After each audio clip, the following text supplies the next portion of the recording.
Hello everyone. तो आज हम देखेंगे शैडो लव का 5th एपिसोड।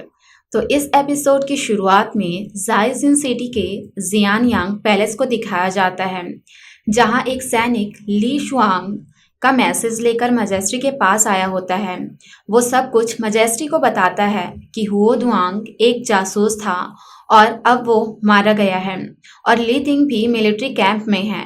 ये सुनकर सुमोली मजेस्टी को बताता है कि ली तिंग को स्टेट से बाहर निकालने में सुमुयुंग और लीवी का हाथ है। उसी ने ली तिंग को बाहर निकालने में हेल्प किया है।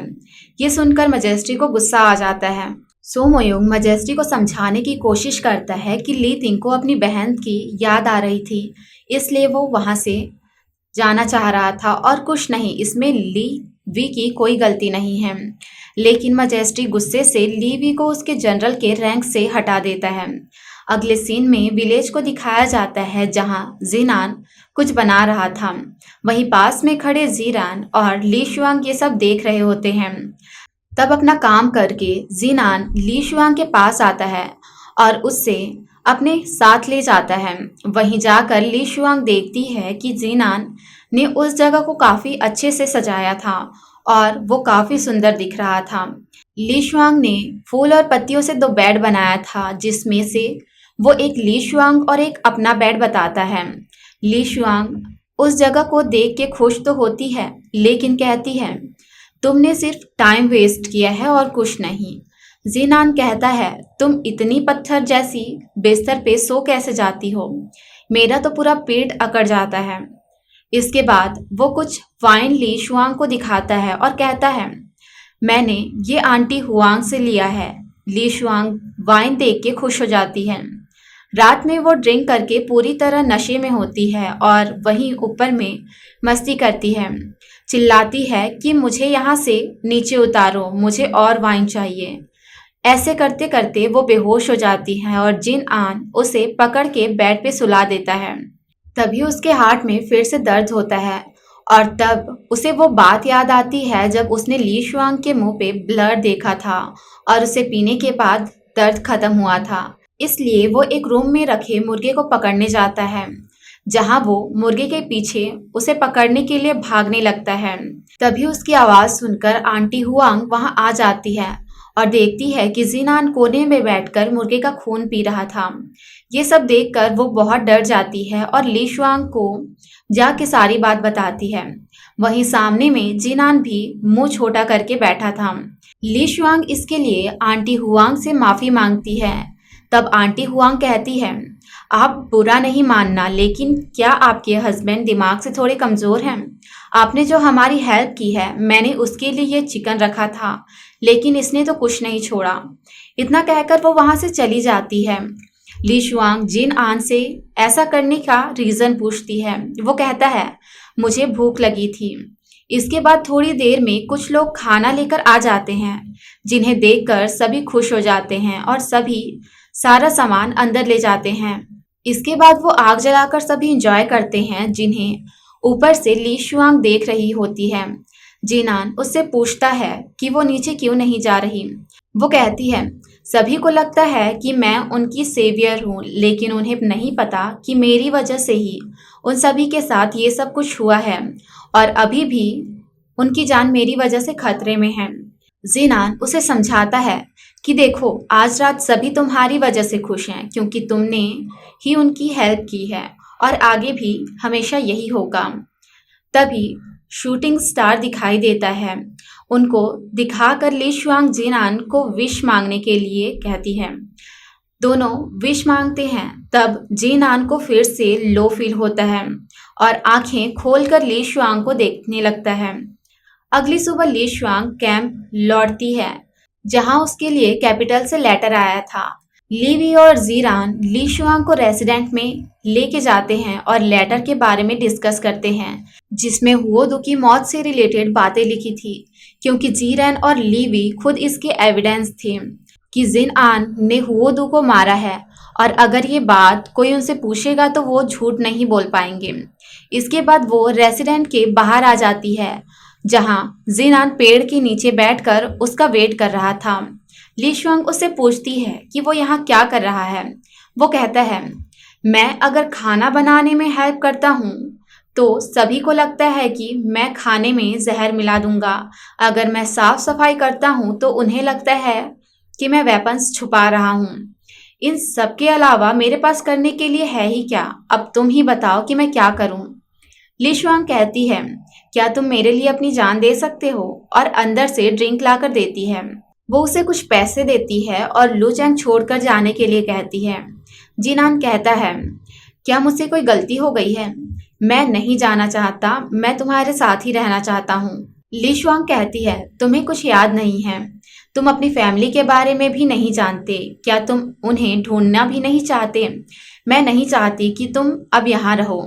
ये सुनकर जिनान कहता है, अगर तुम चाहती हो कि मैं यहाँ से चला जाऊं तो मैं चला जाऊंगा, और अगर तुम चाहती हो तो मैं तुम्हारे लिए अपनी जान दे सकता हूँ। इतना कहकर जिनान वहां से चला जाता है। ये सब से ली शुआंग को बहुत बुरा लगता है, लेकिन इसके अलावा उसके पास कोई और ऑप्शन भी नहीं था। अगले सीन में लुओ तैंग को सोल्जर्स के साथ दिखाया जाता है, जहां वो एक जगह पे रेड मारता है, लेकिन उनके पीछे से पहले ही वहां कुछ लोग आकर मैप ले जाते हैं, जिसकी वजह से उन्हें कुछ नहीं मिलता। अगले सीन में जीनान को दिखाया जाता है, जो छिपकर कुछ देखने की कोशिश कर रहा था। तभी वहां लू जिन आकर उसे देख लेती है। वो उसे नहीं पहचान पाती, इसलिए उसे मारने ही वाली होती है। तभी जिनान घूम जाता है, जिसे देखकर लू जिन रुक जाती है। दूसरी तरफ जनरल रेसिडेंट में दिखाया जाता है कि कुछ लोग उसके रूम में घुस जाते हैं और ली शुआंग को बेहोश करने के लिए उसके रूम में धुआं छोड़ देते हैं।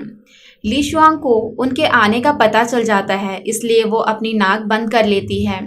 वो लोग जब आके चेक करते हैं तो उन्हें लगता है कि ली शुआंग बेहोश हो चुकी है, इसलिए उनके रूम से मैप चुरा लेते हैं और जा रहे होते हैं। तभी उनमें से एक आदमी ली शुआंग के पास जाता है और उसे मारने ही वाला होता है। तभी ली शुआंग उसकी तलवार पकड़ के धक्का दे देता है। वो लोग ली शुआंग को मारने की कोशिश करते हैं। तभी जिनान के हार्ट में फिर से पेन होता है और वो जान जाता है कि ली शुआंग खतरे में है, इसलिए वो रेस्टोरेंट के छत से कूद के रूम में आ जाता है और उन लोगों से लड़ता है। ली शुआंग की जान बचाते बचाते जिनान को तलवार लग जाती है। ली शुआंग दो लोगों को तो मार देती है, लेकिन उनमें से एक भाग जाता है। तभी वहां सोल्जर्स भी आ जाते हैं और उस आदमी को मारने वाले होते हैं, लेकिन ली शुआंग आकर उन्हें रोक देती है। इसके बाद ली शुआंग बाकी जनरल्स से ट्रैप के बारे में बात करती है, जो उन्होंने अपने एनिमी के लिए बिछाया था। इससे पहले मिलिट्री कैंप में जो लुओ तैंग को बंदी बनाया गया था, ये सिर्फ दिखावे के लिए था ताकि एनिमी उनके जाल में फंस जाएं, और वैसा ही हुआ। अगले सीन में जनरल रेसिडेंट को दिखाया जाता है, जहां जिन आन का इलाज चल रहा था। ली शुआंग लू जिन से कहती है, तुम इतने साल से मेरे साथ हो, तुम्हें तो सब कुछ पता होना चाहिए, फिर तुमने इसे मेरे पास क्यों भेजा? लू जिन कहती है, इसी बहाने ये तो पता चल गया ना कि ये कितना भरोसेमंद है, तुम इसे हमेशा अपने साथ क्यों नहीं रख लेती? क्या तुम्हें पता है, ये जब मेरे साथ था तो इसने मुझसे कहा था कि ये तुम्हें छोड़ के नहीं जाना चाहता। ये कितना हैंडसम है, तुम रह जाओ ना इसके साथ। ली शुआंग इरिटेट होकर उसे चुप होने के लिए कहती है। तभी जिन आन ब्लड ब्लड कहकर आवाज लगाने लगता है। लू जिन कहती है, शायद मैंने ऐसा केस पहले भी देखा है, लेकिन मुझे इसके बारे में पता करना होगा, और वो एक मेडिसिन देकर वहां से चली जाती है। रात के समय जब ली शुआंग अपने गले के चोट से पट्टियां हटाती है तो उसके ब्लड के एसेंस से वो फिर ब्लड कहकर बोलता है। तब ली शुआंग उसके पास जाकर उसे पूछती है कि उसने क्या कहा, और जहां उसके गले में चोट था उसे जीनान के पास ले जाती है। जीनान उसके ब्लड पीने लगता है, इससे ली शुआंग उससे दूर हट जाती है और जीनान की बोली हुई बात याद करती है, जब जीनान को तलवार लगी थी। ली शुआंग समझ जाती है कि जीनान को ब्लड चाहिए, इसलिए वो फिर से जीनान को अपना ब्लड दे देती है। अगली सुबह जब वो जनरल रेसिडेंट के बाहर जाती है तब उसे कमजोरी सा लगता है, लेकिन किसी तरह हिम्मत करके वो वहां से चली जाती है। इधर जीनान को होश आता है और वो देखता है कि उसे जो पेन था अब वो नहीं हो रहा। वो रात की बात भी याद करता है जब उसने ली शुआंग का ब्लड लिया था, जिसकी वजह से वो ठीक हुआ। और वो पुरानी बातें भी, जब पहली बार वो ली शुआंग से मिला था और ली शुआंग का ब्लड जीनान को लगा था। तब ली शुआंग वहाँ मेडिसिन लेकर आ जाती है और जीनान का बैंडेज चेंज करने के लिए कहती है। लेकिन जीनान को याद आता है कि जब पिछली बार वो ली शुआंग के ब्लड कांटेक्ट में आया था तब इंजरीज ठीक हो गई थी, इसलिए उसे रोकता है क्योंकि उसे डर था कि इस बार भी ली शुआंग के ब्लड कांटेक्ट में आने से उनकी इंजरीज ठीक हो गई होगी। लेकिन ली शुआंग उसकी बात नहीं मानती और जबरदस्ती उसका बैंडेज चेंज करने लगती है। और इसी के साथ ये एपिसोड यहीं खत्म हो जाता है।